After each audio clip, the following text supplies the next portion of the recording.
Kindoki politique, numéro ya sika, ya émission na bino d'actualité politique, to analysaka actualité politique nyonso ya monde entier, même ya République démocratique du Congo. Eza ngai wabino Naomi Pila, ouais la kabino toujours masolo ya bien, obolinga kambote Kinshasa, mbote partout dans le monde, biska bazolanda biso na bakwa nyonso, na otanga mboka te poso na tangi mboka na yo musolo bo atanga biso te, donc na otanga mboka te. Lelo tozali na invité moko na plateau, invité nanga kombone maître Chris Mukendi azali moko ya ba communicateur na FDCA. Il y a le professeur Modeste Bat de Kwebo.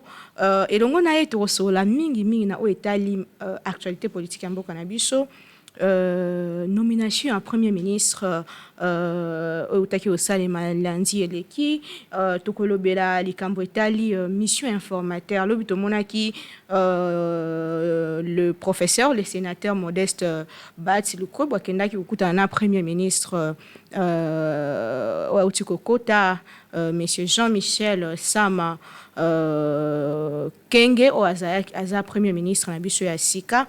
Alors mission informateur et silité FDCA position na bango eza nini bazozela nini masolo ngo eza ndenge nini to sola nyonso et beaucoup plus lisusu invitation ya ancien chef ya ANER ya renseignement mboka na biso o bengami na parquet général ya Kinshasa ya Gombe mokolo ya lobi jeudi 18 février ya année en cours 2021 bolimbisa.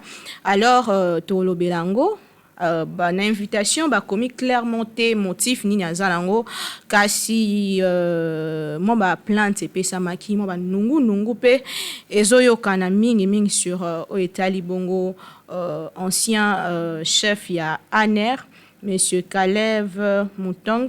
Et puis tokolobela oetali bongo problème ya ba geste barrière les sous général Sivano Kasongo abeta qui c'était lobby en tout cas ceux qui olandanga na Kinshasa 21h na ndako. Bon tozolobela ngo pe mais lundi classe ezozonga toyebite bana ya université soir ba IEC bango nyonso na toyebite chute ezandenge ni tolukela bino général nazokota bientôt en contact nae ayebisa biso ndenge nini ba dispositif nini bazozwa pona ko pona transport na ville province ya Kinshasa toyebi que ceux qui classe ezongi et comme à moi passe donc nyonso wana tokolobi nango et rentrée scolaire pe académique est annoncé pour le 22 février 2021. Bon tobandi émission na biso Kindoki politique ya mokona lelo nazana invité na ngai monsieur Chris Mukendi onalobi. Bonjour monsieur.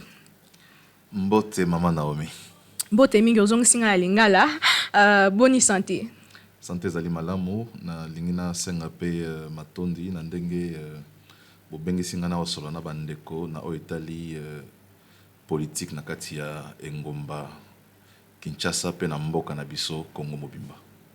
Monsieur Chris Mukendi, lundi ezalaki na 16h na RTNC nomination ya premier ministre biso nyonso tobandaki kozela ba fait tobandaki koyoka bakombo mais mokonzi na ope azalaki cité parmi bakombo wana esalaki mino ndenge nini na FDCA komona que batie mutu mosusu.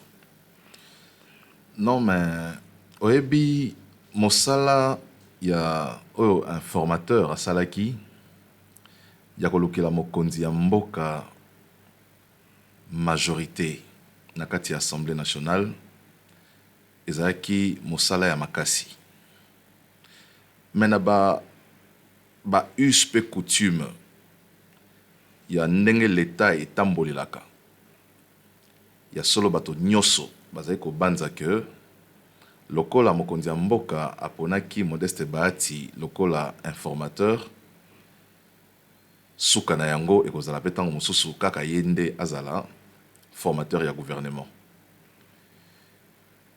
Ya solo bandeko ebele babanzaki bongo tina kati ya lingomba na biso pe tobanzaki bongo omoni bato mosusu mingi bazali kobanza bongo.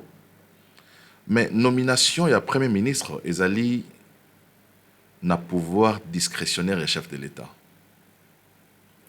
Chef de l'État nde selon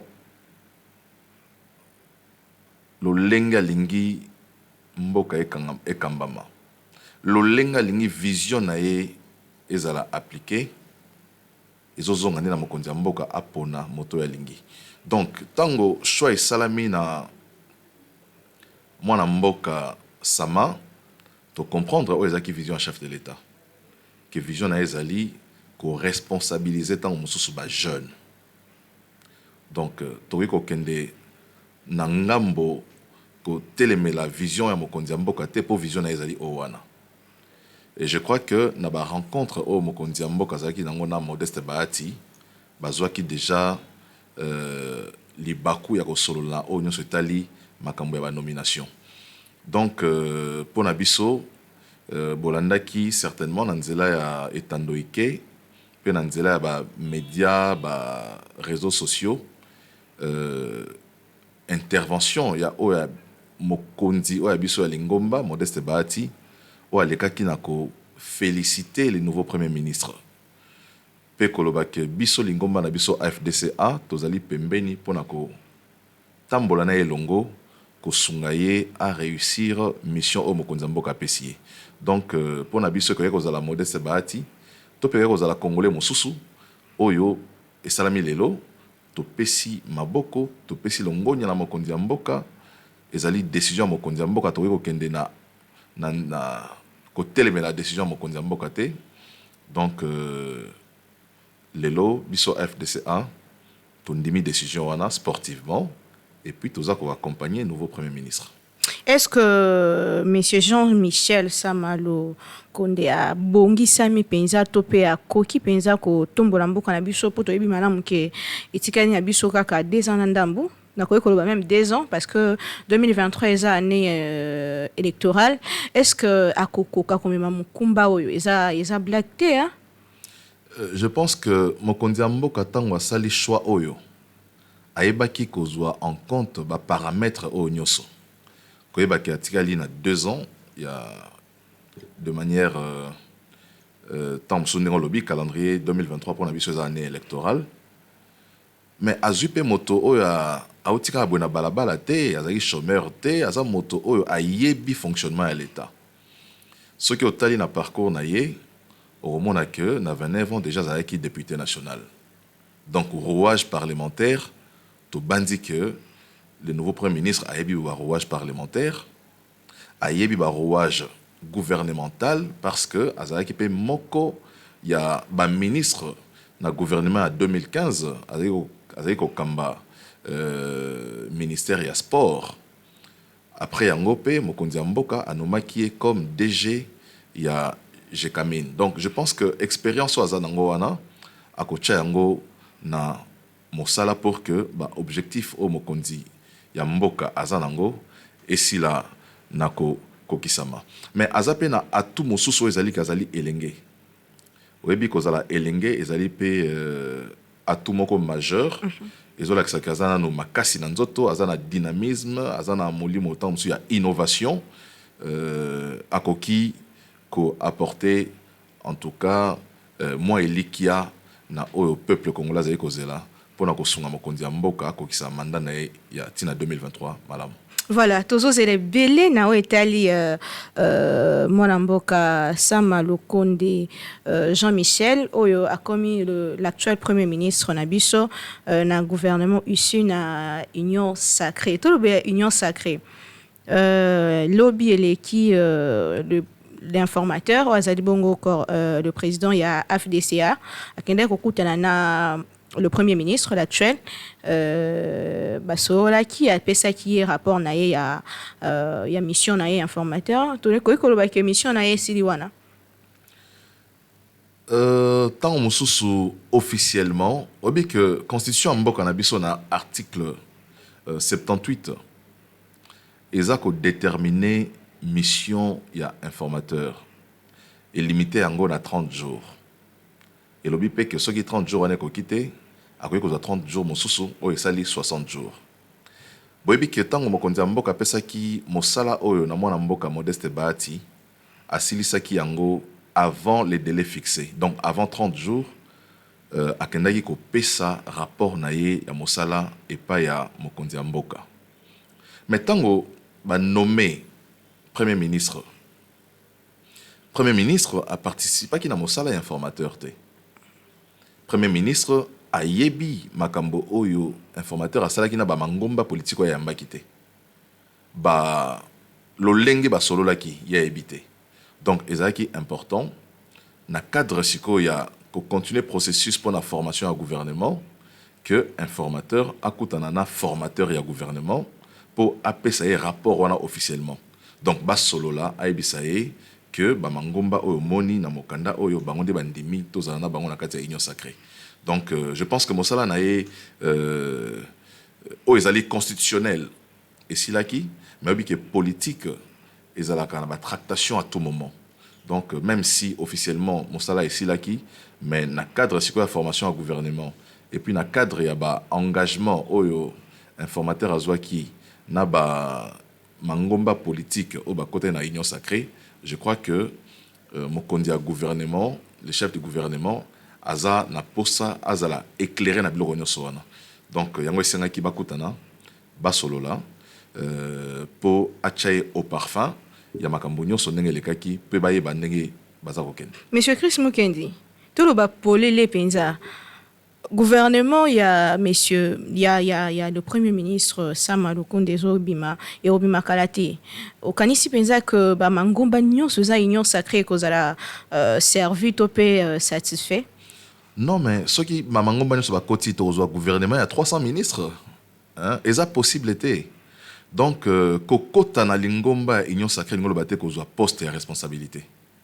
Ezali ko adhérer na vision mokonza mboka. Et si tu aurais ba monsieur ba comment ke ba retraite. Gouvernement ezalaka toujours échantillon. Omoni ko kota na kati ya union sacrée ngolo baté que non ba pesi au poste de ministre, ba pesi au poste de mandataire public, ba poste à l'état ezali limité. Donc ndenge ezali limité motonyo so na kati te mais to adhérer na vision mokonza mboka ba o nyonso ba koti na kati ya union sacrée ba adhérer na vision ko adhérer na vision ezali ko accompagner yango ezali ko tambosa makanisi na esika motonyo so kozala gouvernement et kozala tant mususu 35 ministres tant mususu kozala 40 ministres mais union sacrée ezana bato belé na kati plus de 70% de la population congolaise lelo à travers ba parti politique na ba institution ba adhérer na kati ya union sacrée.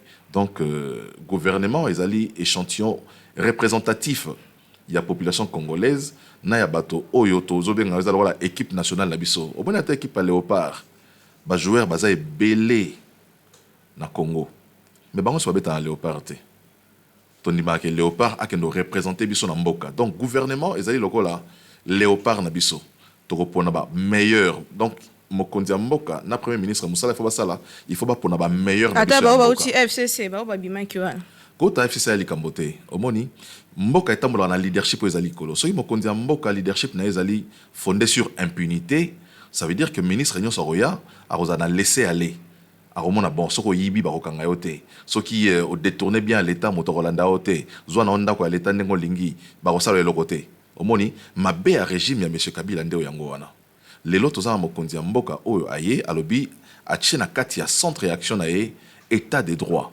Donc na état de droit ezali bozomona bato nyonso bazwaki bandako ya l'état na ndenge ya moyibi na ndenge ya lokuta lelo bazobimisa na bandako ya l'état azozongisa bandako na ye lelo bozomona mosala IGF ezali kosala mpona bato badetournaki bambongo ya l'état.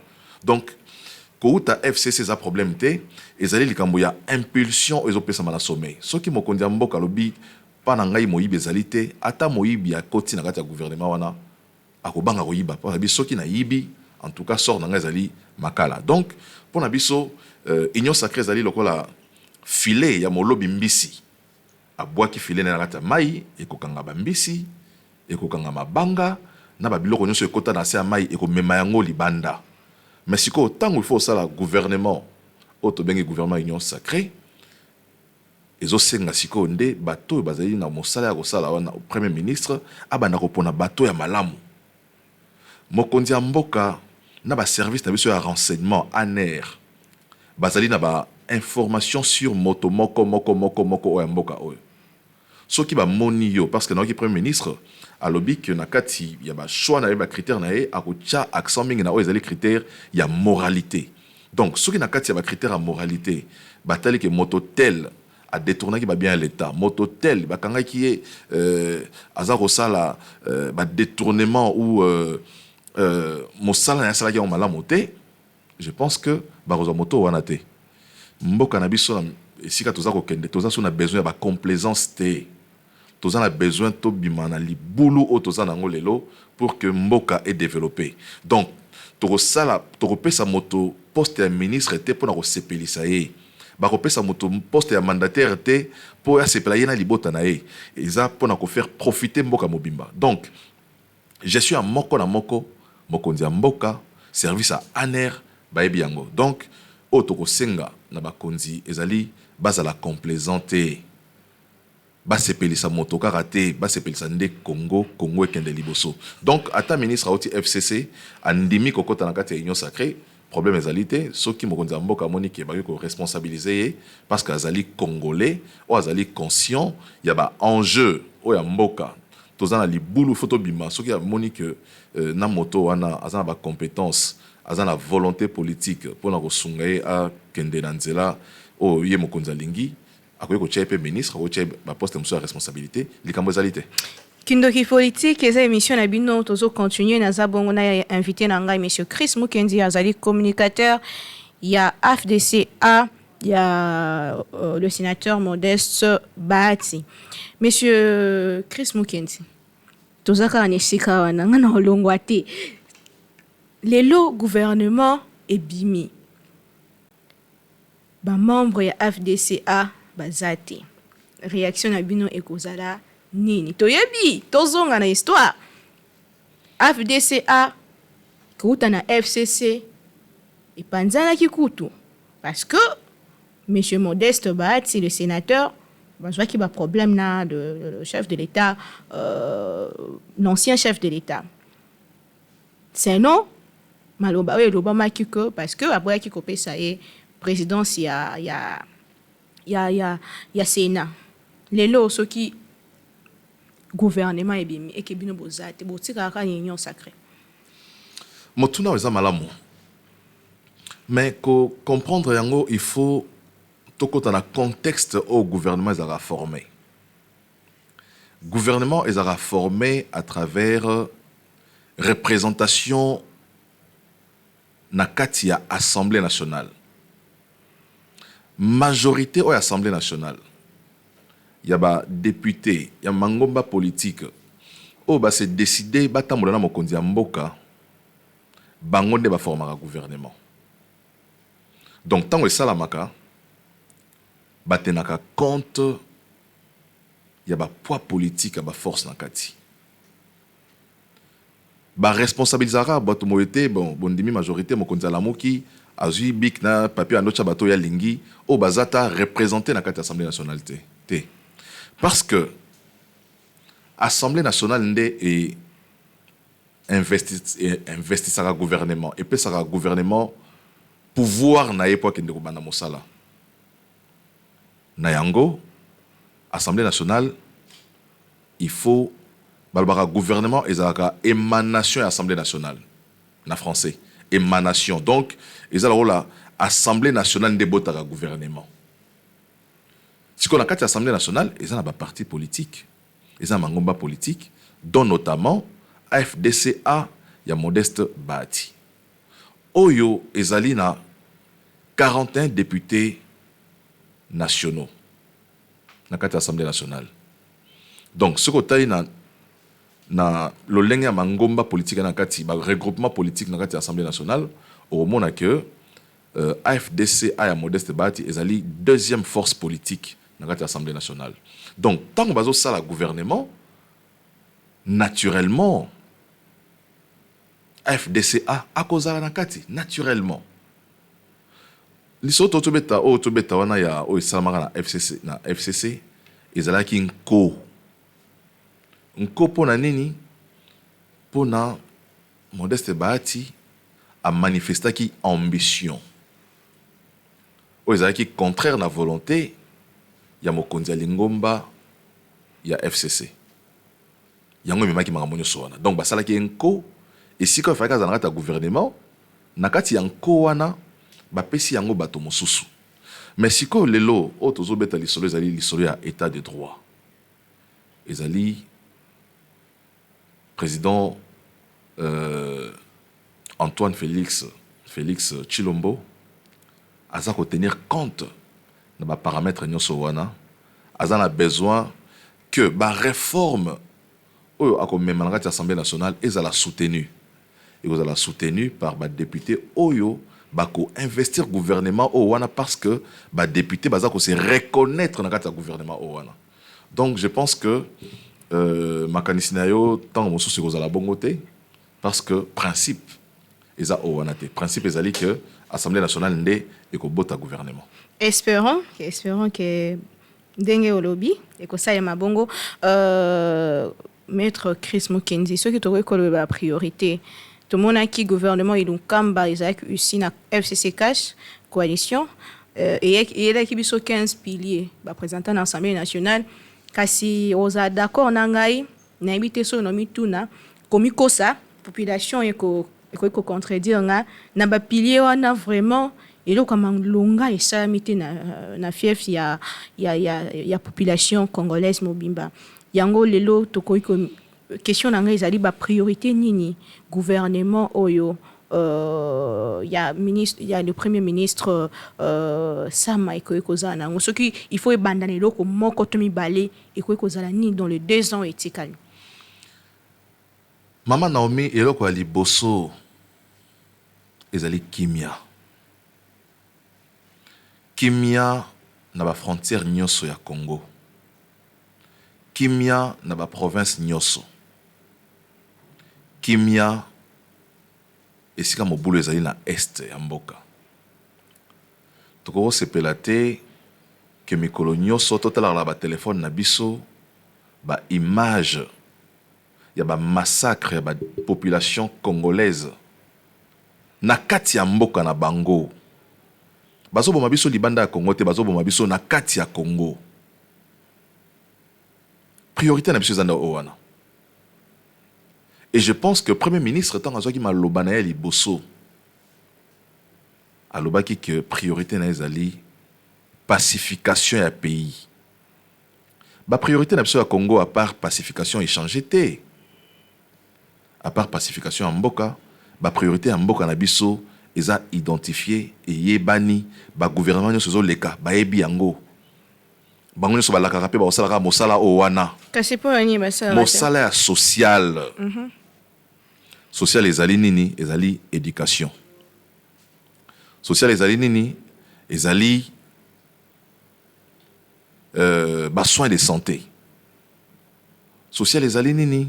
Ezali mosala. Kolon la mboka na pauvreté toza nango lelo. Social ezali lotiliki toza na courant te na mboka oyo. Mai toza nango te. Je pense que ma priorité au wana il faut yango nde ozala cheval de bataille, sans oublier question ya gratuité et enseignement na kati ya mboka oyo ezali cheval de bataille ya mokonzi ya mboka. Donc je pense que ma priorité yango échangé te. Et tozo banza que le nouveau premier ministre na makasi aza nango na nzoto aza elenge to bandi que akosunga mokonzi ya mboka pour que vision mokonzi ya mboka tito comme à 2022 ba congolais ba ndako ressentir moi changement. Ba congolais tant ozo tambola na balabala ozo mona ke libulu ezalaki na nzela eza lisusu te. Eza normalité to tambola na kati ya mboka tolingi biloko ya kolia kota na kati ya mboka mais nzela ezalité oyo kosala ke biloko elongo na ba esika nango ya production na mboka ekota Kinshasa eke na mboka musu nzela ezalité. Donc il faut tout ça la banzela pour que mboka ezala approvisionné. Pauvreté aussi la kaka tant osala nzela olongwe Kinshasa na mutuka oketa musupe ti Lubumbashi na mutuka. Tant mususu banzela ba train eux ça la biloko elongwa na ba train et komati na ba lieu à consommation. Donc il faut mosala osala ezali makasi et premier ministre je crois qu'azali conscient ya ba enjeu wana eza kozela ye et akosunga mokonzi ya mboka pour que congolais nyonso esika azali à sentir que changement ekoti na kati ya mboka ke bilenge baye mpenza na mopepe ya sika na kati ya mboka. Solo mwana mboka Chris Mukendi toyo tomoni mpenza ki ozoloba na motema na yo mobimba soki yo mpo ozala na mosala na kati ya makambo yango esala bien mpo tomoni oza na ozolobela yango mpe na kati ya motema no mobimba. Éducation ezali deuxième sujet na biso tokomi vraiment na suka toyebi ke toza na défi monene ya COVID-19 depuis année passée bana bazotanga malamu te. En tout cas, il y a un problème, bana bazotanga malamu te, soit école tokangi, tozongisi, ba annoncer biso que après 2 mois, il y a fermeture de l'école que le 22 oyo bana bazozonga classe. Ce qui est na eloko moko koyebisa ba autorité pour na kobatela bana biso na nzela classe, soit tozonga lisusu na parce que comme des ping pong lelo tokangi classe lobi tozongi sisko biloko nini bosali pour que bo prévenir que mesure wana ezonga lisusu te ezoyebana te yo étant que mutamaye na mboka na biso nini okoyebisa gouvernement congolais na likambo etali kelasi ya bana na likambo etali COVID-19 oyo eza défi monene ya solo makambo ya bokono oyo ezali défi ya makasi mpona mboka na biso. Oyebi ke na mbula yo tioleka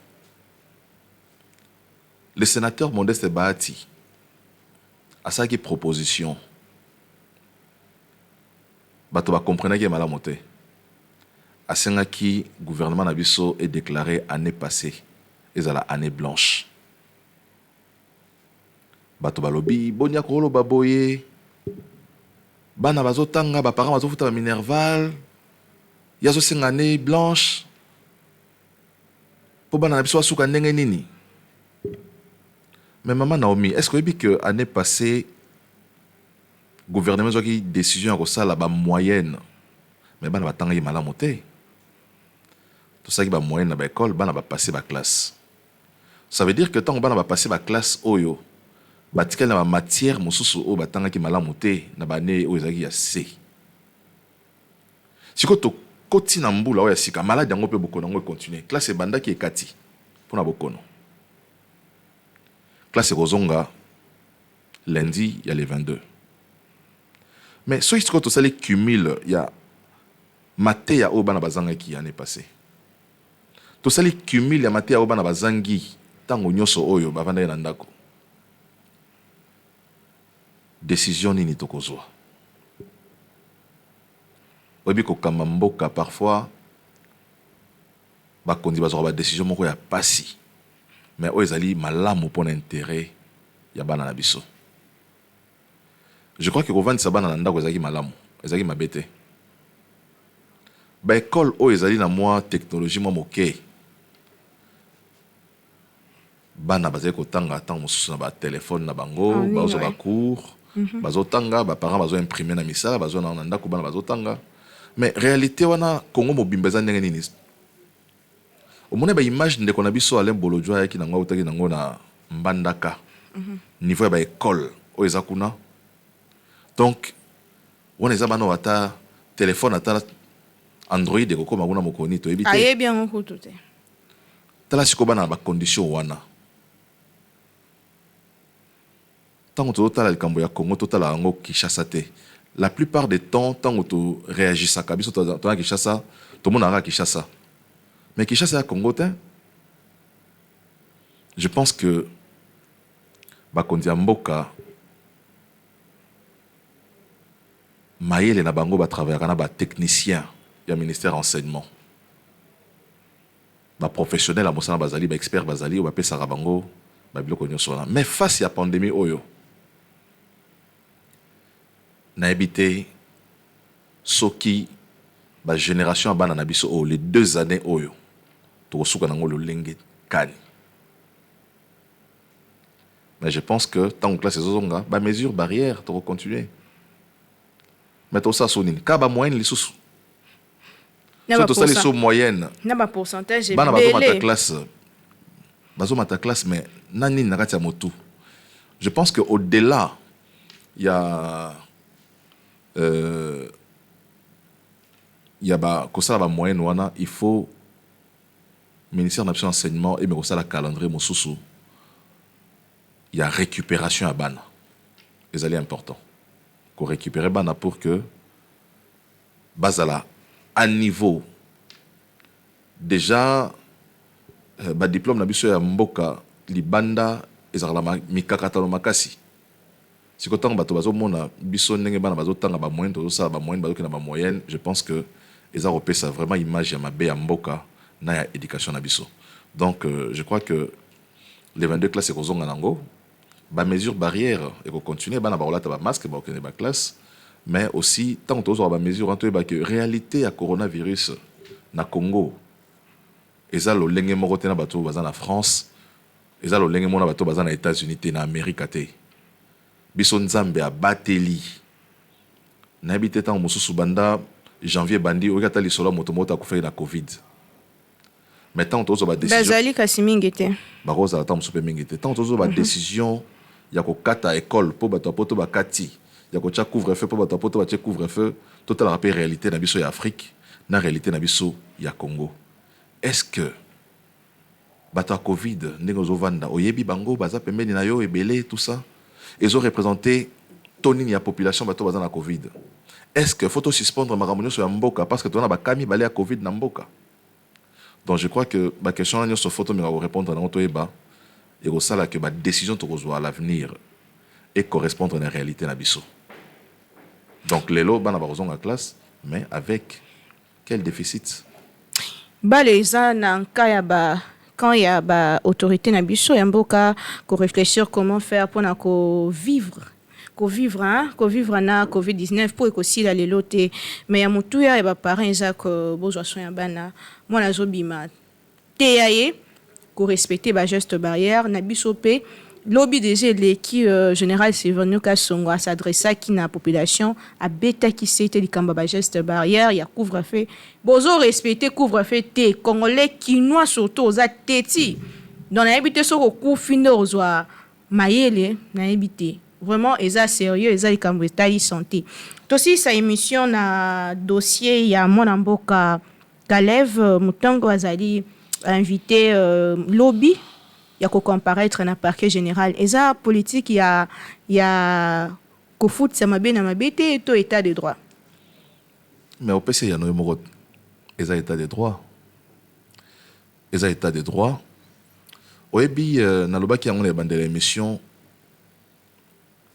ce que dans loko moko to reprocher na régime à monsieur Kabila eza impunité na ba violation de ba droit de l'homme ba rapport ezaki mikonyo sur ba droit de l'homme ba ACAJ ba la voix des sans voix hein ba organisme nyoso ezali ma ba droit de l'homme ba ça ba rapport mikolo nyoso pour na ko dénoncer ba violation il y a liberté fondamentale ba violation ba droit de l'homme et au centre biloko nyoso na ezaki mwana mboka Kalev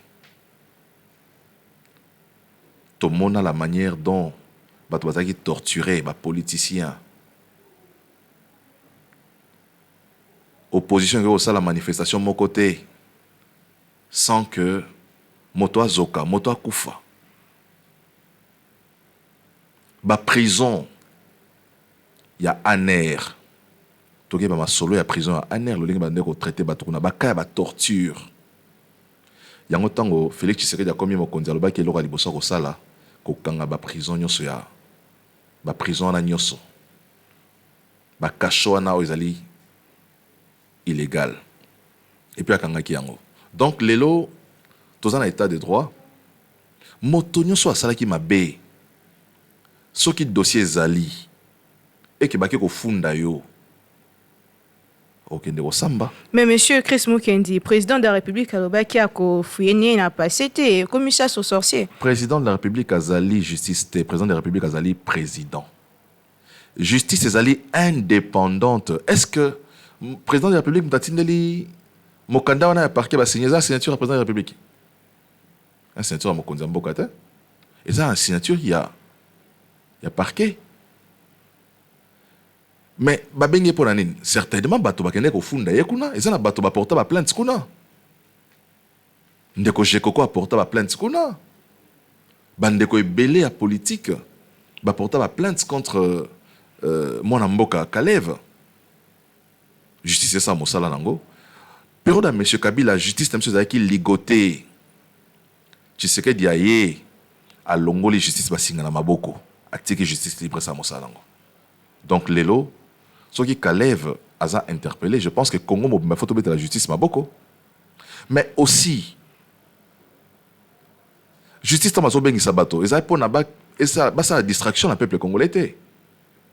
Tozo mona ba kanga yi mototel à Koti boye 2 jours après à Bibi.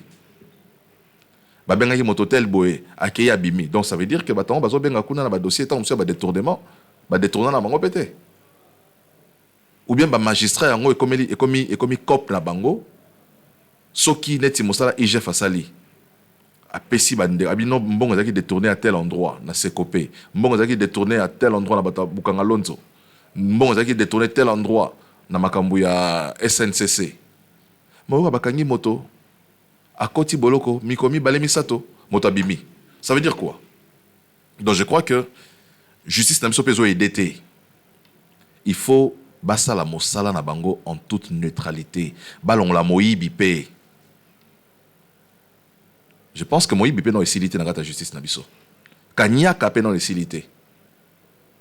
Pour te comprendre te mo babengi pour détourner 10 millions 20 millions. Accueilli 5 jours après Bimi, mais tout le monde peut 10 millions côté, tout le monde peut dans bon côté, mais tout le monde moto bando tombe sur balabala.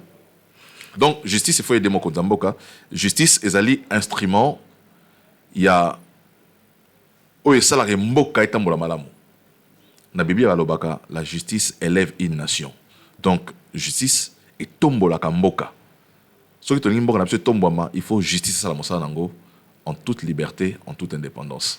Merci, Maître Chris Mukendi. Nul n'est au-dessus de la loi. Et l'oba bayi le poteau. Toujours c'est la détail, il y a invitation, il y a mon amboka Kalev, mon tongo à cause de la lobby, na parquet général, to Roland Delango, to pe sabino ba détail, to comme na souka émission na biso kindoki politique ya mukona lelo.